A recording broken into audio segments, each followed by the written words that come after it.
Ciao a tutti amici, ben ritrovati. Oggi parliamo di 5D Mark IV, Nikon D850. Facciamo una veloce comparativa fra queste due camere, una comparativa dettata da quale domanda di partenza. Voglio farmi un corredo nuovo, scelgo Canon, scelgo Nikon, oppure da un'altra domanda di partenza. Il costo delle due fotocamere più o meno è equivalente e più o meno sono nate nello stesso periodo, 2016 una e 2017 quest'altra. In realtà il prezzo non sarebbe neanche poi così uguale, perché la Canon 5D Mark IV è stata proposta a 4.170 euro, mentre eravamo a 3.008 e rotti per la Nikon D850.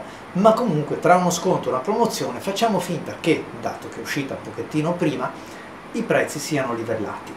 Le due camere sono due ottime fotocamere, sono due camere che però appartengono ad una categoria un po' diversa. Perché? Perché questa, come sapete, la Nikon D850 andrebbe comparata più alla 5D SR, e infatti abbiamo fatto e realizzato un video che avete già visto dove vengono messe a confronto quelle due fotocamere.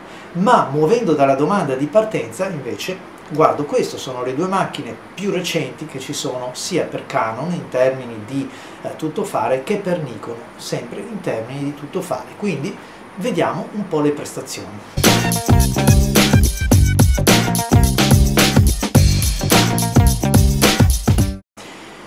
La differenza più marcata, quella che diciamo è proprio lo spartiacque netto fra i due modelli, è il sensore. Questo è un sensore senza filtro, quindi parliamo di 50 milioni di pixel, 48 megapixel per precisione, un sensore Sony impiegato e adattato con tutti gli algoritmi dell'X-Speed della Nikon, ma la vera novità sta che tutta l'elettronica è posta dietro i diodi, quindi c'è una capacità di ricevere la luce un po' diversa dai sensori che l'hanno preceduta. Questo invece è un sensore dotato di filtro 30 megapixel. Non vado a parlare troppo della differenza dei pixel, sebbene comunque abbia anche una sua rilevanza. E proprio da questo, anzi partiamo, così lo mettiamo subito da parte. 50 megapixel ci permettono di avere un crop in camera di quelli molto efficaci. In altre parole, se avete visto il video, la recensione della D850, sapete che contiene dentro lo stesso corpo anche la Nikon D500, perché il crop che fate con a 1,6 così come il sensore APS-C nel rapporto fra quello full frame vi porta ad avere i 20 megapixel che sono praticamente i 21 della D500, con una gamma ancora maggiore su questa. Quindi vuol dire anche avere una capacità di crop un po' maggiore rispetto a questa. Però diciamo questa è la grande differenza del sensore, e anche certamente una qualità e una nitidezza che non è propria di questa camera. Bisogna scomodare la 5D SR.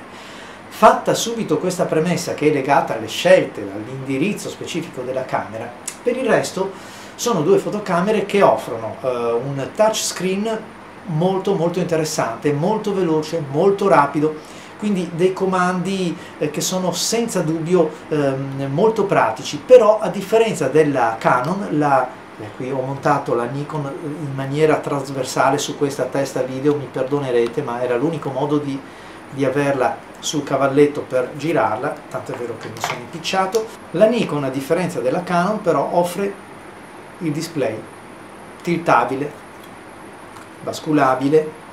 Certo, non è orientabile in senso laterale, però qui c'è e qua invece non c'è. È una differenza che magari può anche non interessare, però alcune volte fa veramente la differenza. Quando ci mettiamo a riprendere delle immagini rasoterra, dei primi piani di fiori, oppure per fare delle riprese col grandangolare un po' particolari, o siete dei contorsionisti, oppure un display come questo vi toglie dagli impicci. Tra l'altro è un display molto evoluto, molto nitido, ricco di pixel, e anche questo ci aiuta. Autofocus. L'autofocus della 5D Mark IV è un signor autofocus. Questo però della Nikon non è tanto da meno, non ha la stessa, se vogliamo, customizzazione, capacità capacità di adattarsi a tutte le scene che ci permette questa, perché ricordiamolo che è mutuato dalla Canon 1DX Mark II, però è molto efficace, svelto, reattivo.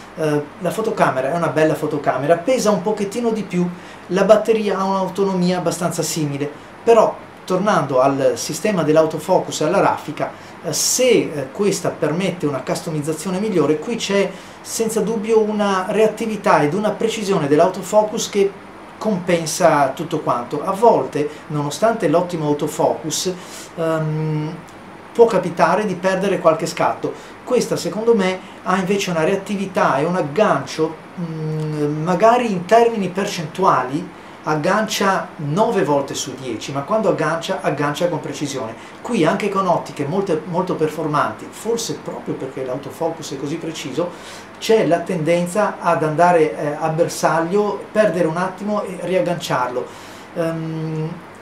E poi comunque secondo me la 1DX Mark II è comunque più precisa. Sarà anche questione che nel mirino riusciamo a vedere meglio, perché è un mirino molto più luminoso, più bello, sembra un cinemascope da quanto è bello buttarci l'occhio dentro, però qualcosa in più c'è sicuramente.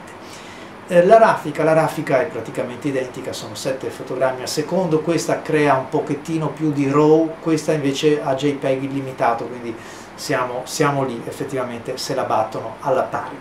Sul piano invece dell'ergonomia, secondo me c'è un po' di vantaggio in casa Nikon, perché innanzitutto la retroilluminazione di tutti i pulsanti, quando si fanno foto al buio, è importante, ci si vede meglio, i comandi sono illuminati come nel cruscotto di un'automobile, qui invece no, sono bui. Bene, lo scatto posticipato, il crop in camera, sono tutte piccoli vantaggi che ci sono. Anche il comparto video, sebbene tutte e due le camere facciano 4K, facciano filmati slow motion in alto frame rate a 100, 120, 100 a seconda di quello che andiamo a fissare, questa per esempio in più ha anche il crop nel comparto video. E per me è una soluzione davvero interessante. Torniamo al punto di prima, 50 megapixel contro 30, qui sarebbe stato un crop un po' risicato, però magari un crop 1.6 invece che 1.3 invece che 1.6 ci poteva stare, perché soprattutto quando si riprende foto di natura e siamo un po' distanti, avere un crop piuttosto che farlo col software, averlo già in camera, significa anche risparmiare tra l'altro gigabyte nelle nostre schede. La qualità del file, che poi alla fin fine è quello che ci interessa. La qualità del file, se dobbiamo essere onesti, è un po' più grintoso questo, per due motivi, anzi per tre motivi. Il primo, non c'è il filtro, ve l'ho detto, andrebbe comparato alla 5DSR. Secondo motivo, è molto aggressiva la maschera di contrasto che Nikon mette nel JPEG standard, tanto è vero che qui, secondo i miei occhi, è persino troppo invasiva. È vero anche che Canon, per sua scelta sulla Mark IV, ha dato un file molto flat, molto morbido, sembra quasi moscio a vedere il JPEG, a meno che voi non lo rinforziate un pochettino in camera. Quindi se qui va portato un po' tenuta a bada la maschera di contrasto nativa, qui andrebbe un po' rinforzata, usando tipo il dettaglio fine che ci propone Canon come preset. Il terzo motivo è semplicemente che ci sono tanti pixel da questa camera, e quindi vuol dire che anche andando poi a portare, comprimendo anche che so, un Full HD per una proiezione, la sensazione di nitidezza c'è. Canon si avvicina molto con questo modello invece alla gamma dinamica, però ancora una volta, se devo fare una foto di un cielo notturno oppure di un ambiente con poca luce, il file generato dalla Nikon mi piace un pochettino di più. Non so dirvi tra l'altro se e da cosa dipenda, perché comunque gamma dinamica anche la Mark IV ne ha, e ne ha parecchia, però resta pur sempre un file che per ottenere lo stesso risultato va lavorato di più. Ecco, questa forse può essere una differenza orientativa per chi sta scegliendo l'uno o l'altro modello, e cioè il risultato al quale si perviene è abbastanza simile, a meno che, appunto, vi ho detto, dobbiamo fare una foto, un poster, un manifesto così grande, ricco di dettaglio, qui c'è vantaggio fuori dubbio. però in una fotografia spendibile, in una proiezione oppure in una stampa 30x45 si perviene allo stesso risultato, lo stesso look, la stessa percezione di nitidezza anche con la 5D Mark IV. Ci va un po' più di lavorazione, cioè abbiamo qualche passaggio in più per ottenere lo stesso risultato che quasi, dico nativamente, Nikon riesce a produrre e a proporre. Siccome però stiamo analizzando i due sistemi, perché la domanda di partenza era mi compro questa o mi compro questa, facciamo finta che debba scegliere il corredo da nuovo, dobbiamo mettere in conto anche la gamma di obiettivi che le due case propongono. Allora in questo frangente Canon ritorna in vantaggio, quindi come vedete la situazione è sempre di parità, non c'è un sistema migliore dell'altro. Torna in vantaggio perché facciamo finta di prendere il corredo base, tra virgolette, intendiamoci, un signor corredo che costa un fracco di soldi, però vogliamo dotarci di un corredo che preveda un 16-35 f4, lasciamo il 2.8 ai professionisti, un 24-70 f4, lasciamo il 2.8 ai professionisti, e un 70-200 f4, lasciando sempre il 2.8 a chi ci campa con la fotografia. Anche perché comunque il 70-200 2.8 dell'uno e dell'altro sono così belli che è difficile trovare un vincitore. Ma nella serie f4, allora 16-35 un gradino e mezzo sopra il Canon, è più bello, è più a posto, è più nitido e distorce meno. Anche la stabilizzazione, per quanto ottima quella Nikon, secondo me ha qualcosa di più Canon. Il 24-70 semplicemente l'F4 Nikon non ce l'ha, ha un 24-120 che veramente non è spendibile secondo il mio standard, mi perdoni Nikon, non è spendibile né alla massima apertura, tantomeno alla massima focale. È vero che arriva fino a 120, ma me ne faccio anche poco perché il 70-200 parte da 70.